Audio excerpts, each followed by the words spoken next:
Here, what is up, guys? Coach Kobo here. We back with another one, and today we are doing our OPO8 ban list prediction.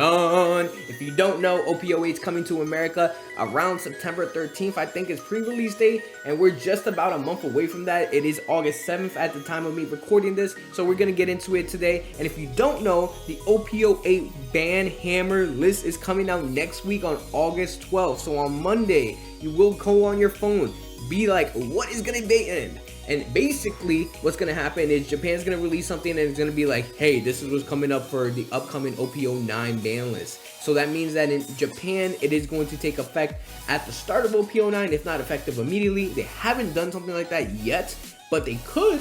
They really could, because Trafalgar Law has been running the meta over there. It has been really problematic because of the card Black Maria that we'll talk about today. But still, I do think that the way that the ban list is going to work for August 12th is they are going to announce it. It is going to take effect in OPO9 for the Japanese format, and then it will transition into us for the OPO9 format as well. I do not think that these bans are going to take effect right away. I do wish that they would, but I do really want there to be a ban list where it takes effect right away. So hopefully that happens. I don't know. We'll see what Bandai does. At the end of the day, Bandai is going to have a ban list that not everyone's going to agree with, but this is basically my wish list. This is my thoughts. These are my predictions. So let me know in the comment section down below if you agree or disagree with anything, and I'd love to have some back and forth with you guys. Also, make sure to comment, like, subscribe to the video, and let's get started with our ban list. So, number one, first off, this card, goodbye. No. Goodbye, for real. I really want Gecko Moria to be banned because of the fact that it gives so much recursion, so much value to any black deck in the format, right? If you do play a black deck in this format, which is pretty much Lucci and Gecko, right? It revolves around this card. A color should not have an identity based around one character card. If you do not play Gecko, you do not play black. That's basically what it comes down to. And I think it generates too much value for 8 Dawn. Most plays go into 22, 25 Dawn plays because of Gecko Moria. If you ever seen a Black Yellow Luffy player, the only reason that deck is really good is because Gecko Moria can go and get them babies and then Croc leader effect in the same turn, making them a 9k leader. And on top of the fact that in Gecko Moria, it gets you Upsilons, it gets you Rebecca's, it gets you all these cards for free. In Lucci, it gets you the Gecko into Rebecca, into Spandime, into Lucci play, which is ridiculous. And you add Helmeppo just to reduce more cost. I think Gecko needs to go, if I'm being completely honest. I do not think it's gonna go, unfortunately, because there is a PRB alt art in that set for him. So I do think eventually he will get banned for sure. But I think for OPO8 going into OPO9, Gecko's gonna stay as a 1-of, right? Unfortunate, but it's the reality of things. Next on this list, I do think that Rebecca also needs to become a 1-of, or either a 1-of or a ban hammer. I most likely think that Rebecca's gonna get the ban hammer. If Gecko gets a 1-of or a ban, I think Rebecca remains completely untouched, right? But if Rebecca is if Rebecca's still in the format and Gecko's free, I think we have a massive black problem in this game. But I think that the problem with black is that it revolves around Gecko, and then Rebecca's able to give way too much recursion for one card combos, right? And one card combos are super unhealthy in this game. Just look at Yu-Gi-Oh, for example. Yu-Gi-Oh is literally a card game based on one card combos, and people don't like playing that card game anymore because of that, right? So Gecko becomes essentially a one card combo that requires way too much non-thinking, way too much no strategy. So I do think that eventually this needs to go. All right, that's that. I also think next on this list is going to be Sabo. Some people have been calling on Sabo to get banned. I don't think that Sabo needs to get hit with the ban hammer. At best, I do think that Sabo becomes a 2-of. Again, if you hit Sabo, if you hit Gecko, you're basically killing Black Yellow Luffy, which is one of the best decks in the format. So I do think that at the end of the day, Sabo doesn't get touched. But if you see it as a 2-of, I wouldn't mind it because it is an annoying card to deal with. Me, as a red purple wall player, I have no problem when you play your Sabos because I'm just going to bottom deck it. But for most other players, I do think that it is a problem. I do think that it becomes a little unfair. And I do think that its cost, quote unquote, is a draw 2, trash 2. You're just cycling. like you're not doing anything. You're cycling your hand, you're scalping out your hand, you're getting 2Ks. Like I do think it is a bit overtuned for a 5-cost 6K blocker. So I do think that it should be hit at 2. Next on this list is the leader Trafalgar Law himself. People have been calling for him to get banned since of the results of OPO8 in Japan. I do not think that Trafalgar Law as a leader is going to get touched. I do think he stays as a 1-of because you can only play one leader. But I do think that you can fix the problems around Law. And as you can see in my next couple of cards, we're going to talk about how to fix Law and still keep him as a healthy leader in this game, right? A lot of people argue that card design is a problem with Trafalgar Law, that now you have to limit yourself in whatever red cards and purple cards you make because of Trafalgar Law's ability. You have to always think about Law. I think that's a Bandai problem that Bandai should fix from the start when they're printing leaders. If you do that and basically have a leader that all of a sudden you have to base your game around of, that's unhealthy for the game. I think at the end of the day, Trafalgar Law is a really, really good leader and a broken leader, but I do think that Bandai's problem to fixing broken leaders should not just be putting the ban hammer on them. I really do think that they should find a way to kind of make the deck less reliably competitive without trying to just ban leaders, because that's the problem with Sakazuki. Like, you just ban Sakazuki and now all of a sudden Sakazuki isn't really talked about because of the fact that it got banned. Like, that's not really a fix to the problem. It's just banning a leader and giving you a promo, right? Are you going to give me a Trafalgar Law promo as well? I don't think so. I think that you need to fix the cards around it. Next on this list is Kid and Killer. If you don't know, the reason why Trafalgar Law and Kid and Killer go so well together is because of the fact that for -3 Dawn, you can essentially play a 4-cost 7K body for free. That is very hard to go against because it is a lot of pressure, tons of pressure actually on your board.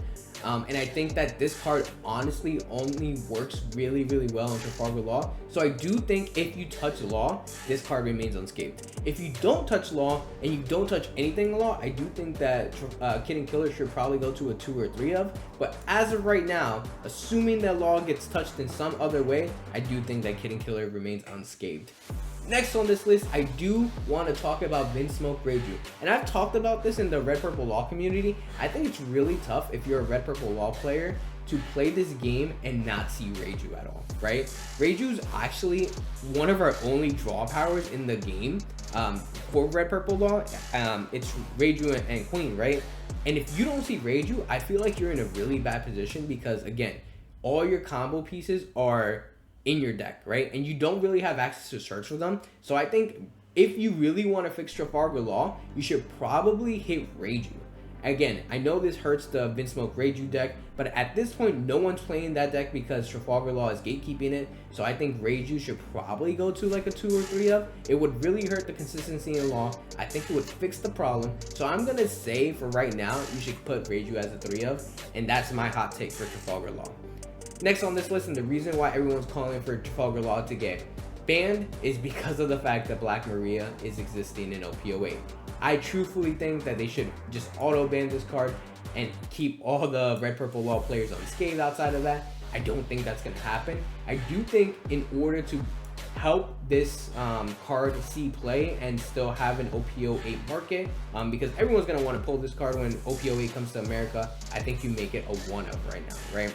I do think that in order to fix these 2 cards, specifically Black Maria and Gecko Moria, you just need a leader lock them.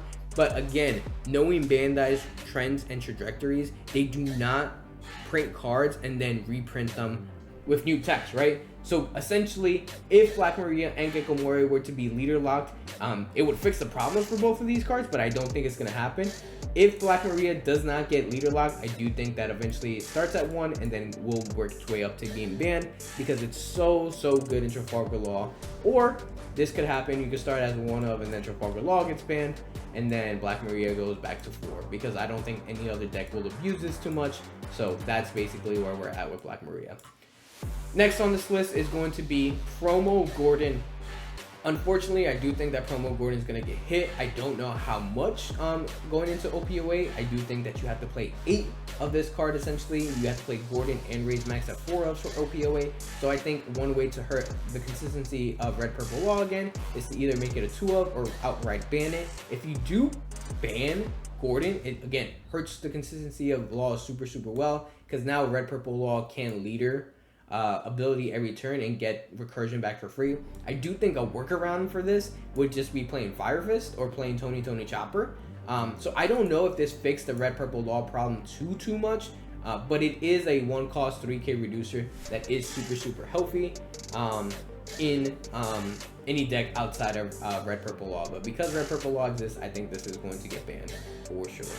Next on this list is Great Eruption. I think this absolutely stays banned. And the reason why I brought this card even up in the first place is because it was a draw 1 -2 for free in Sakazuki. Now, we have a very similar card like that in Rob Lucci called Tempest Cake. I think Tempest Cake needs to go to a 2-of if I'm being completely honest with you guys. And I'm not just hating on black, I'm telling you guys that for a 1 Dawn play, to be able to draw a card, and then if you have 10 or more cards in your trash, which is very easy to do in Rob Lucci and Gecko Moria, -3, that's insane value. That's way too much value for 1 Dawn. I think that Tempest Kick needs to be a 2, and I think that Ice Age needs to be a 2. I think Ice Age is also a problematic card. Gives way too much value, gives way too much recursion, but actually I probably would keep it at Freedom if Gecko Moria is banned. The reason why I don't like Tempest Kick and I really didn't like Great Eruption, even being a Sakazuki player, is because of the fact that you also get to draw 1. So it replaces itself and gives you a value in the game. No card should be able to replace itself and give you like additional value to proceed with your game plan for 1 Dawn. If you're gonna do that, make it a 2-3 Dawn card, and that's totally fine. You can have your draw, you can have your minus, I don't care. But for 1 Dawn, that's insane. Tempest Kick needs to go. If Gecko Moria doesn't get touched, Ice Age also needs to go. If Gecko Moria gets touched, like I assume it will, Ice Age can stay for now, okay? So that's basically where we're at with black. Fuck black. Honestly, the format is just kind of crazy with Lucci and Gecko Moria running about. But here we go.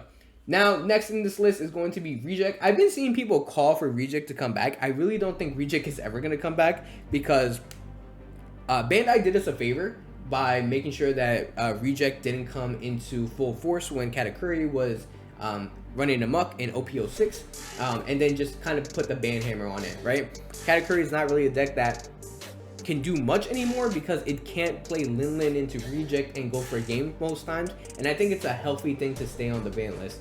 Honestly, I'm sorry for you yellow players, but Reject cannot come back. Next on this list is going to be Charlotte Lin Lin. Now, people have been talking about Charlotte Lin Lin since our first ban list to be banned because it's just an OP card, and it does do a lot, but I do think that ultimately Charlotte Lin Lin is going to remain unscathed because of the fact that OP08 has Charlotte Pudding as a leader, and basically the whole strategy for Charlotte Pudding, if you don't know, is ramp on your turn 4. You should be able to Charlotte Lin Lin for free. If it becomes a problem after that, I do think that Charlotte Lin Lin will eventually get hit to like a 2 or a 1-of, but as of right now, I do not anticipate Bandai hitting it, because that would kind of be really crazy to ban something before the strategy is ever like really in play. Next on this list, I really want to talk about Boat. I think Boat can't come back to 4, unfortunately, because they would just be too OP. But I do think as a 1 or 2-of, maybe even a 3-of, I'm gonna say it. 1, 2, 3, 1, 2, 3, 1. I'm gonna say as a 2-of right now. I think if Boat comes back as a 2-of, it would really help boost the popularity of Marco. Also, obviously, it'd be really good in Whitebeard. Whitebeard would have a resurgence for sure if Boat were to come back. But I also think that it would help an upcoming OP08 leader such as Marco. Marco has really good synergy right now with all the Whitebeard cards, but I don't think it's a competitive deck by any means right now. I think Boat would provide an extra boost that it really needs, making it a 7k leader when you trigger it or when you play it. And it's really good. And again, it also covers the fragility in Marco because Marco is very fragile right now being a 4-life leader. So I think if you have Boat, it would allow Marco to thrive in a different way, maybe even in aggro capacity. So I think Boat needs to come back to 2. Free the Boat, my guy! Next on this list is going to be Sakazuki. I think Sakazuki deserves freedom.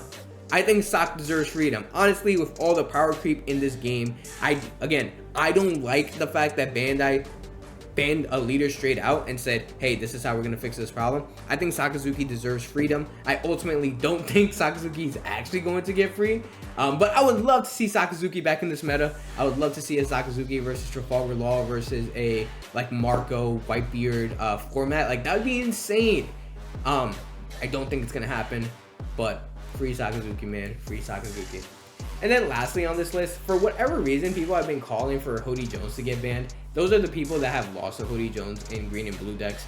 I truthfully and honestly think Hody's going to remain unscathed because green and blue are the worst colors in this game right now, and it's being gatekept by black decks. So again, the whole problem in this game is black decks. Black decks need to be reinvented. They need to have a different color identity because it revolves around one card and then gatekeeps a whole bunch of different colors. If you gatekeep 2 out of 6 colors in this game, there is a problem, guys. There's a problem, and we need to fix it. Hody's the best green card in the game right now.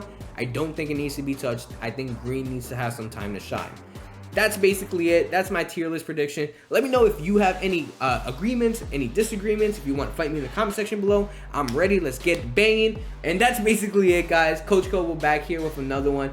And let me know what your thoughts are down in the comment section below, and I'll catch you in the next one. Peace.